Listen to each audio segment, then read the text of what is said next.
Most fitness advice is given by guys on steroids for guys on steroids. So if, like me, you're not interested in bodybuilding, here are the only 7 exercises that you will ever need to develop a strong and healthy body.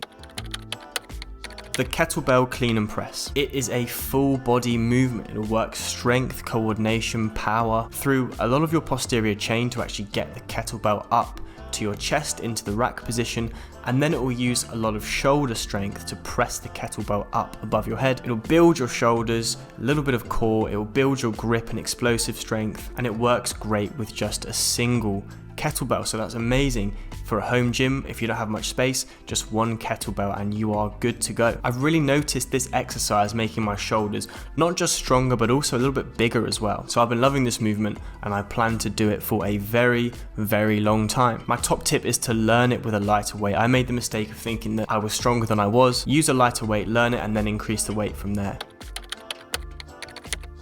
Bulgarian split squats. Amazing for unilateral leg strength. This is pretty much the only compound leg exercise that I do. It's one of the best ones that you can do from home. You only need to use a sofa or a chair or a bench. This hits your quads, your glutes, your balance. This is almost the perfect leg exercise. You're not going to get imbalances on your legs like you might in an exercise that involves both legs at the same time, because you are doing the same weight for the same reps, hopefully, on each leg individually. So further down the line, hopefully this minimizes your risk of any hip or knee problems that result from placing too much weight or being too dependent on one of your legs. Do them either weighted or body weight. It's going to give you some benefit. It's going to hit hard. Really good exercise. My favorite leg exercise of all time. Pull-ups. I know that word is scary. I know it's a scary exercise to a lot of people, but it is the king of upper body pulling. And don't worry, it is scalable. So whether you're a complete beginner or you can do 15 pull-ups, there is a variation that you can do, or there is something you can do to make it easier or harder for yourself. It's going to build your lats, your biceps, your grip strength, and it's going to give you that V taper back. When you see athletes who have a V taper or a triangle shape to their upper body, that is built in big part by pulling movements or vertical pulling movements like a pull-up. If you are currently unable to do a single pull-up, you can use bands, you can wrap them around the bar, put your knee or foot through them and use them to help you. Or you can do something called eccentric pull-ups or negative pull-ups, where you'll use your legs to jump up to the top position and then slowly lower yourself down. And the reason that you do this is because the body is a lot stronger in eccentric contraction. So as the muscles get longer under tension, your body is a lot stronger. That's the downward part of a pull-up movement. Your body is much weaker in the concentric contraction phase, which is pulling yourself up towards the bar. If you're already confident with pull-ups, you can always add weight. I just wear a backpack on my back with some water bottles in it. You don't need to get fancy. There's a version for everyone. Push-ups. Timeless and effective. They work your chest, your shoulders, your triceps. And kind of like the pull-up, there's endless variations for your push-ups. You can do incline, you can do decline, wide grip, narrow grip, explosive, tempo, pause reps. Anything you want. You can even use gymnastics rings, lower them to near the floor and do push-ups on them to get more range of motion. If you can't do a push-up, you can start on your knees and progress from there. But push-ups are your bread and butter push movement. If you just want to be in really good shape, build a bit of muscle, build a bit of definition, push-ups are the way to go. And you can do them from anywhere with zero equipment. Kettlebell swings. Cardio meets power training. What an exercise this is. It builds your glutes, your hamstrings, your core, your shoulder stability, and your explosive hip drive. Also helps burn a lot of calories. So in this day and age, people are sedentary, they don't move much, they eat a lot more than they should.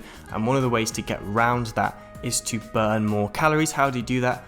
Try and swing a kettlebell for a minute straight and you will find out. It's going to help improve your posture as well, so it's the perfect finisher to any workout, whether it's legs or upper body, or you can just do it as a standalone workout. Try and do a minute straight of swings and see how you feel. Try and do 10 or 20 minutes of intervals of just kettlebell swings and I promise you will feel it.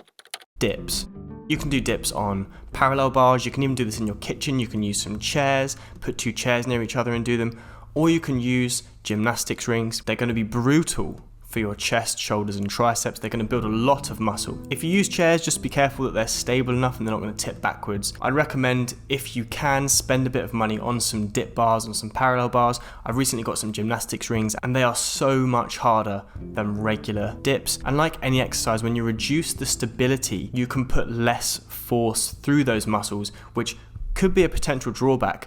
but the benefit is that you have to stabilize. The stabilizing muscles get a really good workout. This improves your joint stability, and by making it harder, you can over time build more muscle if that's your goal. I see dips as more of a progression from push-ups. When you can start doing 10, 20, 30 plus push-ups, then you can think about moving on to dips. It's such a good progression. You're using 100% of your body weight instead of during push-ups when you might be using 60 or 70% of your body weight. They are genuinely one of the best upper body movements for building strength and muscle. Use a range of motion that's comfortable for you. You don't have to go too deep if it starts to hurt your shoulders. If you're new to dips, you'll find your shoulder stability is probably lacking and you won't be able to go as far down. Just do the range of motion you can and you can build it up over time. I found that when I first started doing dips, it was really hard on my shoulder joints, so I just started with 1 or 2 sets and you can build up from there.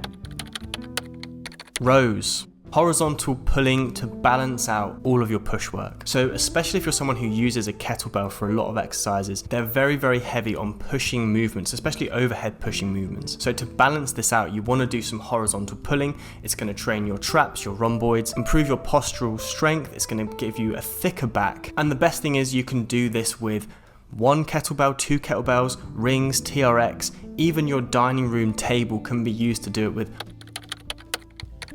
And then as a bonus option, whatever form of cardio that you want to do, whatever form of conditioning you want to do, it could be burpees, it could be jump rope, it could be running, it could be cycling, anything you want to do that's going to specifically target your heart muscle. The stronger you can make your heart, the less work it has to do at rest, which reduces your risk of cardiovascular disease, which is the biggest cause of premature death currently in the Western world. So it is a bonus, but I would say it is something you have to do. But whatever variation of cardio or conditioning you want to do is fine as long as you do it, and you do it every single week. Personally, I do a lot of burpees and jump rope, but you pick what you're comfortable with. If you like running, you can run. If you have an indoor bike, you can use the indoor bike. If you like cycling outside, you can do that. It's really up to you, as long as you do something, anything for your heart. Tell me what you think. Did I miss anything out? Is there any substitutions that you would make, or did I just get everything completely wrong? Let me know what you think, and I will see you next time.